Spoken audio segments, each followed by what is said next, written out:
Saudações de paz, meus queridos amados irmãos. Diante de nós, como eu sempre tenho dito, está a palavra do Senhor. Nessa ocasião especial, onde nós nos unimos para orarmos, nesse dia que o Senhor fez para nós, e estando em condições de adorá-lo, de buscá-lo, de ter toda a nossa vida derramada aos pés no altar do Senhor, eu quero te convidar agora para começarmos em oração. E após a oração, meditarmos na palavra de Deus. E antes de orarmos, eu gostaria que você começasse a... Vamos fazer aqui um momento em que você pode colocar diante do Senhor as suas necessidades, as suas súplicas e também os seus agradecimentos. Ore junto comigo nessa hora, participe como igreja, porque cada um tem os seus motivos particulares, mas também nós temos muitos motivos em comum que podemos orar uns com os outros, engrossar as fileiras da oração no que diz respeito aos motivos que temos coletivos também, tá bom? Então, vamos orar. Pense agora no que o Senhor pode lhe ouvir, e com o seu coração, ou até mesmo com a sua boca, com a sua voz, proclame diante do Senhor, nesse momento, os seus motivos de oração, tá bem? Vamos orar. Pai bendito Deus, na sinceridade, meu Pai, da nossa vida, queremos colocar diante de Ti todos os motivos de oração que nos vêm à memória nesse momento, Pai. Muitos desses motivos que são particulares, eu te peço que esteja ouvindo, de todos os que estiverem agora sintonizados conosco, com o Senhor, e que o Senhor possa colher essas orações, ouvir essas orações, ao tempo que intercedemos, meu Pai, uns pelos outros. Ó, meu Deus, em nome de Jesus, recebe o que temos a Ti entregar agora, Pai. Recebe, meu Pai, as nossas orações. Recebe, Senhor, as súplicas e petições que temos para fazer. Vai agora de encontro com a necessidade de cada um, e que cada um, Pai, não deixe de se expressar ou falar contigo nesse momento. Esse é um momento destinado, feito, realizado, especialmente, Pai, conferido a Ti. E assim eu peço, meu Pai, em nome de Jesus, que esteja ouvindo a oração de cada pessoa, meu Deus, no âmbito particular, no âmbito, meu Deus, familiar, de trabalho, de saúde, ó meu Pai, de convívio, de relacionamentos, de finanças. Ó meu Deus, em nome de Jesus Cristo, abre também os nossos corações a ponto de entendermos a Tua vontade, os Teus preceitos e ensinamentos no que diz respeito a todas essas coisas, meu Pai.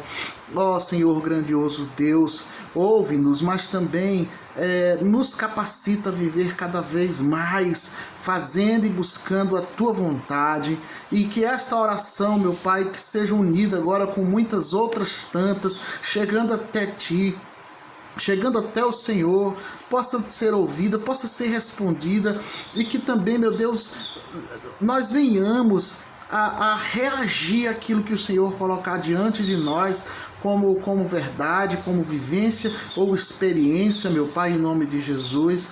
Que não fujamos, meu Deus, daquilo que o Senhor quer nos ensinar, que o nosso coração se abra hoje, meu Deus, agora, em nome de Jesus, que se retire toda a resistência, seja ela qual for, ao entendimento daquilo que o Senhor quer nos mostrar, quer nos dar, quer fazer, mas que por força, meu Deus, da nossa barreira, por força da nossa personalidade, por força, meu Deus, da nossa teimosia, nós estamos orando mas não estamos sendo atendidos porque ainda não entendemos o que o Senhor quer para nós.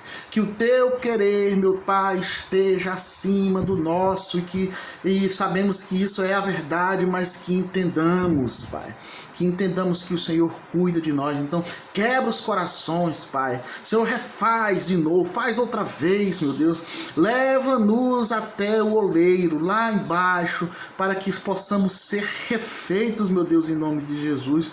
Todo aquele ou aquela pessoa, Pai, que precise agora, nesse momento, se reencontrar com o Senhor, se reaver, que a nova aliança seja feita, que a oração seja fervorosa e sincera diante de Ti agora, nesse momento, meu Pai, em nome de Jesus, nós te pedimos, meu Pai, ó Senhor, que estejamos entrando em oração contrita e profunda junto a Ti, meu Pai Todo-Poderoso.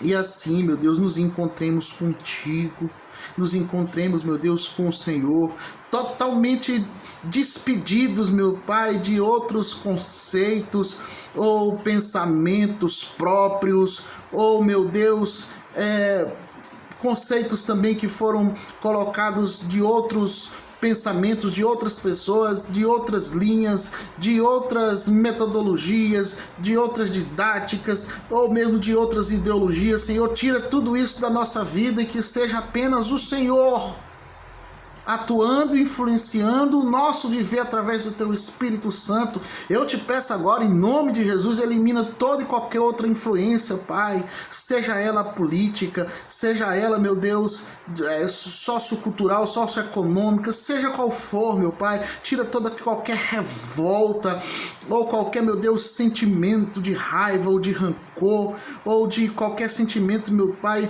de frustração. E que estejamos quietos, calmos, tranquilos, diante do Deus Todo-Poderoso, Pai. Te peço agora em nome de Jesus, nos aperfeiçoa, porque quando nós estamos fracos é que somos fortes.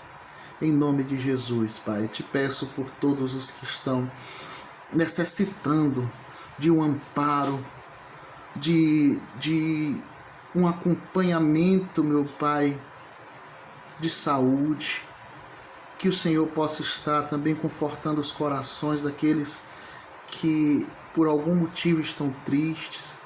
Oh, meu Deus, em nome de Jesus, assim os colocamos humildemente na Tua presença, buscando, meu Deus, a Tua vontade suprema.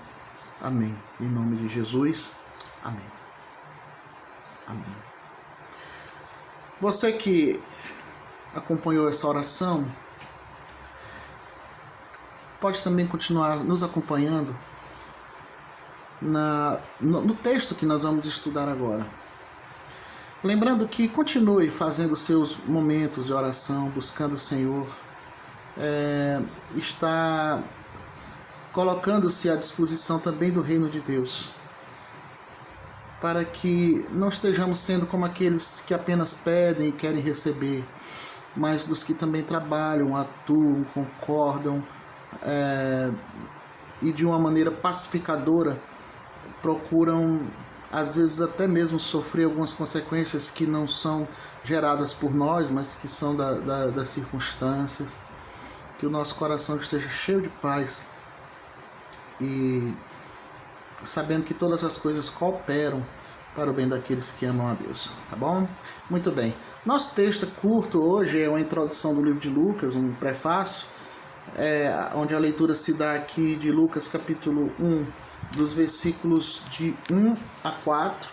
Esses são os 4 versículos que nós estaremos lendo e meditando aqui na palavra do Senhor. Então me acompanhe.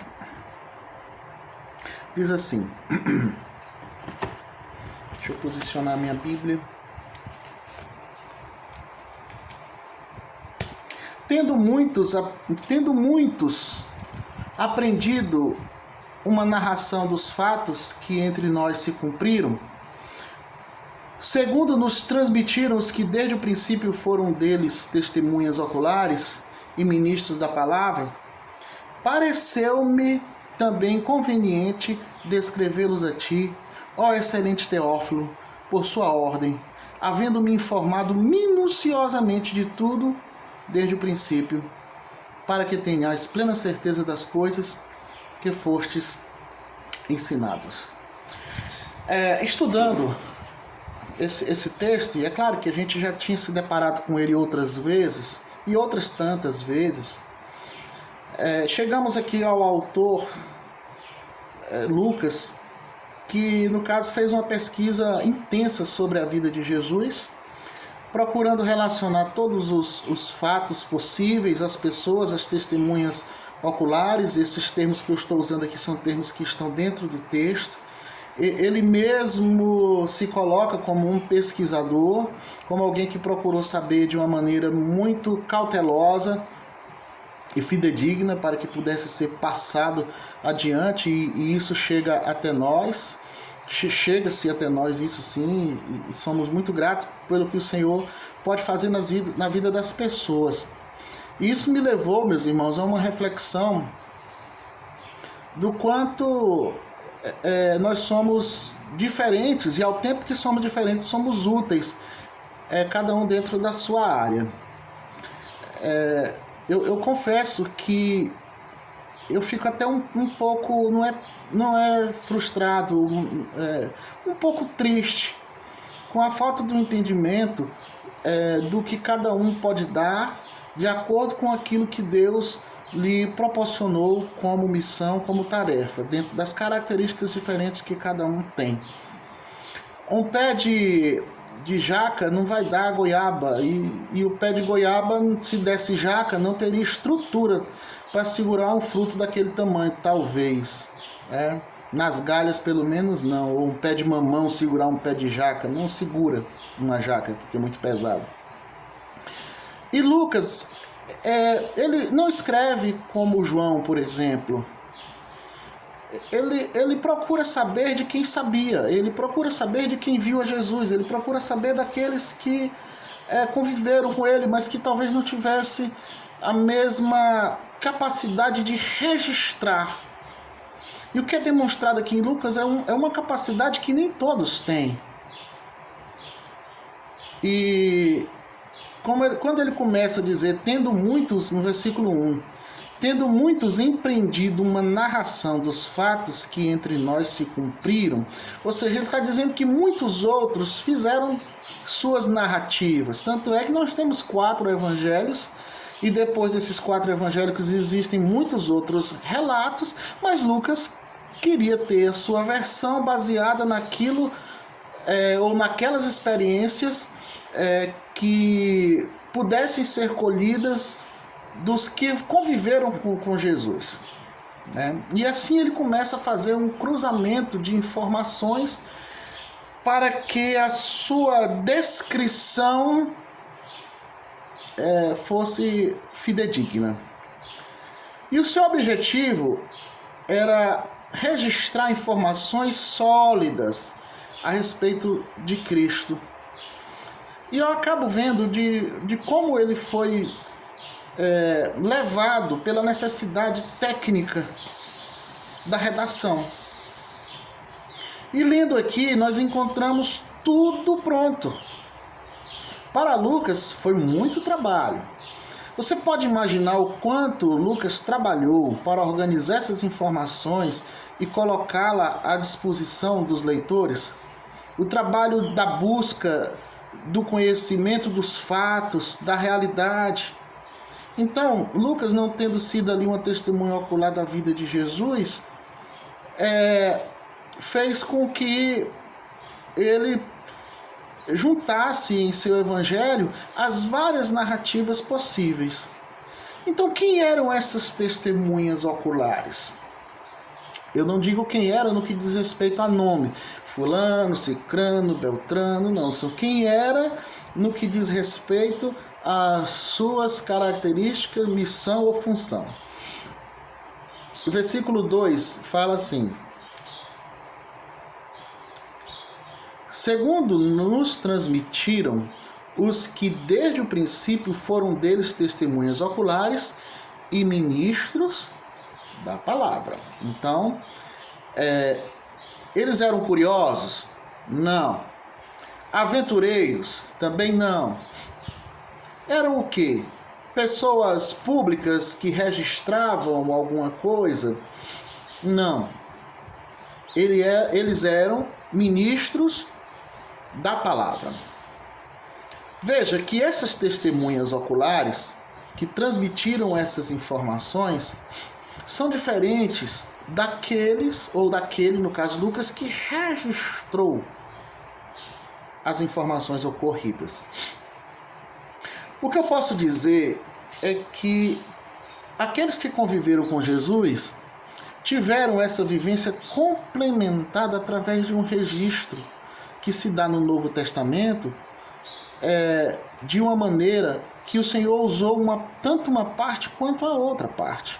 Se para os discípulos viver com Jesus, estar com Ele, aprender com Ele era uma parte, para Lucas registrar aquilo de maneira organizada era uma outra parte também importante. Tão importante que, se ele não tivesse seguido nessa iniciativa, não teríamos essa fonte que vem de Lucas aqui de uma maneira tão organizada, tão bem feita, embora ele não tenha vivido. Então, uma coisa não anula a outra, mas elas se complementam. O Senhor vai usando as pessoas, cada uma dentro dos seus parâmetros, dos dons que receberam, da capacitação do Espírito Santo. Isso é uma coisa tão fácil de ser entendido, mas que muitas vezes difícil de ser admitido. Admitir o que o outro é, o que o outro sabe, o que o outro pode, e saber que aquilo que o outro está sabendo e podendo fazer é justamente muitas vezes assuntos que estão fora da nossa capacidade. A capacidade de Lucas talvez não fosse de ser um homem ministro da palavra de Deus que andasse com Jesus. Mas isso não faz dele menos importante, tendo em vista que nós estamos aqui com um livro escrito, uma coletânea de informações escrita por ele. Parece até que eu estou dando voltas aqui em cima desse assunto, meus irmãos, mas é porque isso é importante de ser entendido. O autor, que não estava lá, sabe por quê? Porque nós também não estávamos. Nenhum de nós esteve com Jesus presencialmente. E quando Lucas se apresenta como alguém que também não esteve, ele se aproxima de nós, ele se coloca na mesma condição nossa, de alguém que recebeu narrativas e que tomou posse delas. Da mesma maneira, nós também recebemos essas narrativas, tomamos posse dessas histórias e temos aqui a palavra de Deus que está diante de nós. Ora,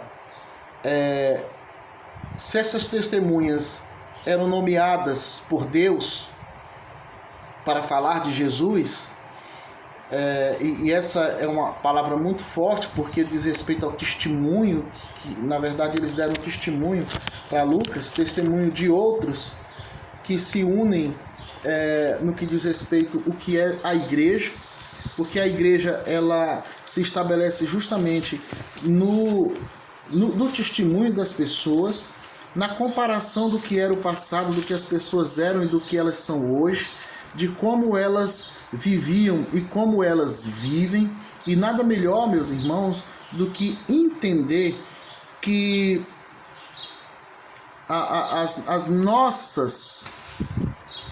os nossos conceitos, eles podem ser mudados. E quando eles são mudados, nós passamos a ter os mesmos cuidados que Lucas teve, que é uma das coisas que a gente precisa evidenciar aqui. É que sejamos pessoas que têm o mesmo cuidado que Lucas teve, de reunir informações confiáveis. Por que eu estou falando isso? Porque existem muitas informações hoje em dia que estão fora da Bíblia, a gente precisa realmente conferir como Lucas conferiu. Modismos ou vantagens, barganhas com Deus, trocas, e às vezes isso envolve curas, milagres e outras promessas que não estão contidas na palavra do Senhor ou que não se aplicam mais para os nossos dias. Então, como é que Lucas poderia afirmar veracidade em seus escritos? O mesmo esforço, meus irmãos, de observar a palavra de Deus em confirmarmos dentro da palavra do Senhor, reunindo informações na nossa mente do que realmente procede. Porque daqui em diante nós começaremos a falar sobre certezas. Sim, nós vamos falar sobre certezas. Se tinha uma coisa que Lucas estava procurando, era certezas.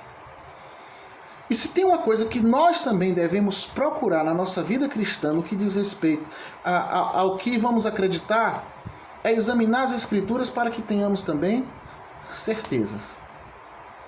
Lá em Hebreus capítulo 11, versículo 1 diz que a fé é a certeza, olha só, a fé é a certeza daquilo que esperamos e a prova das coisas que não vemos. Então nós precisamos anunciar, mas não precisamos provar nada a ninguém. Veja como é magnífico o fato dos evangelhos existirem organizados para nós. Isso tira a carga de nossas costas de termos que provar. Não precisamos. Lucas ele já fez essa pesquisa por nós.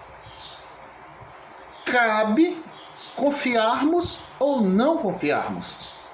Porque aquele que não confia na palavra de Deus, ou que não confia nos evangelhos, realmente não faz parte do reino.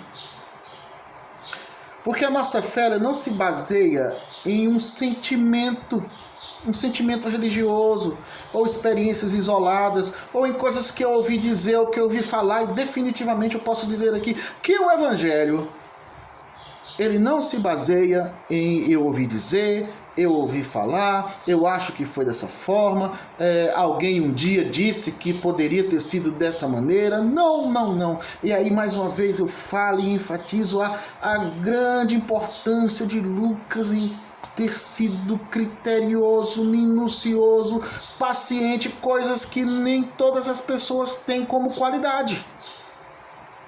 Pesquisar, analisar, reunir informações e fazer um conjunto de informações que sejam confiáveis.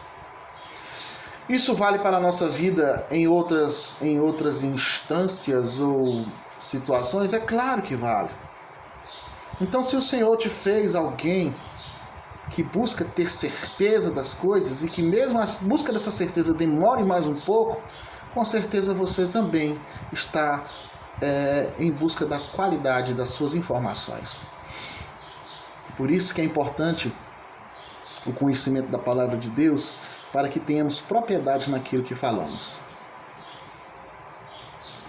Por exemplo, a história de Israel, a história de Jesus, nos prova o Deus que nós cremos.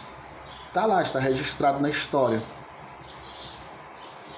A história fala do passado? Fala, está lá registrado no passado.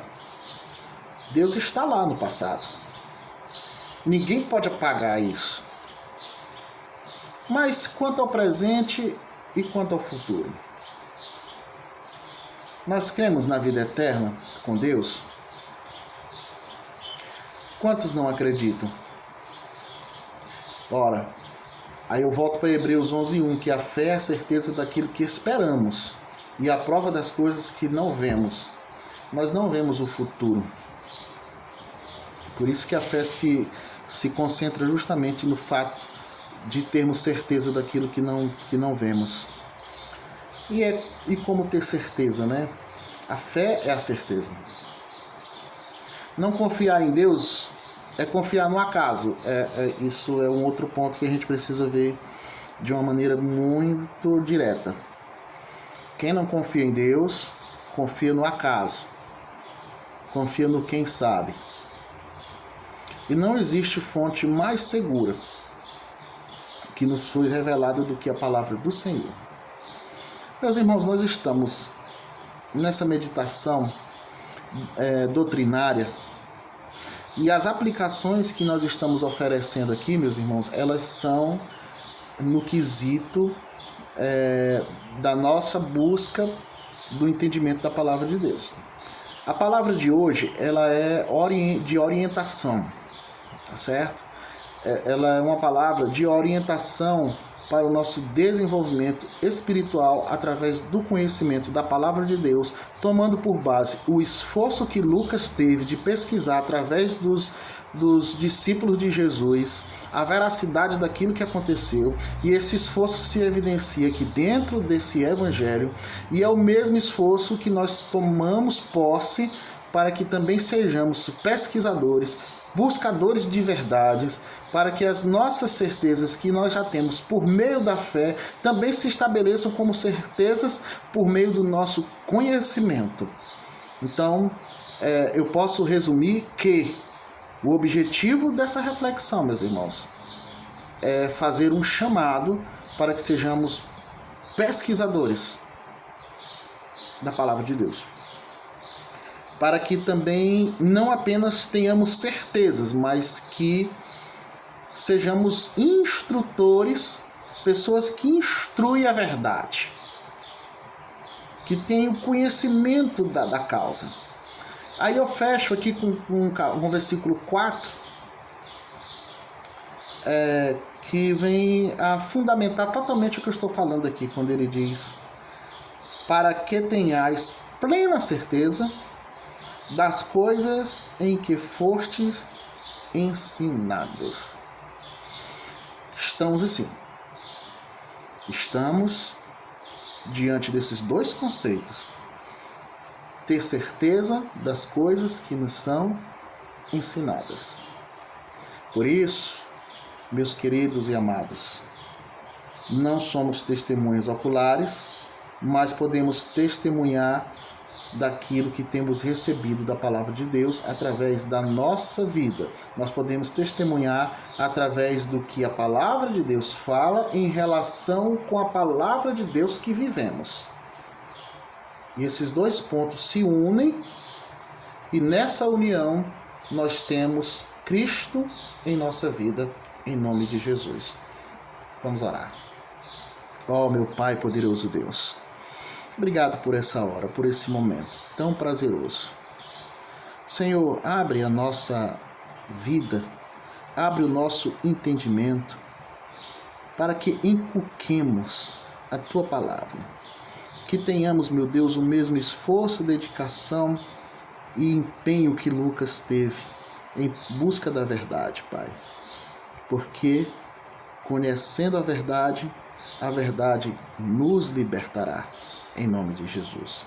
Amém. Glória seja dada a Deus. Quem quer liberdade, procura a verdade da palavra.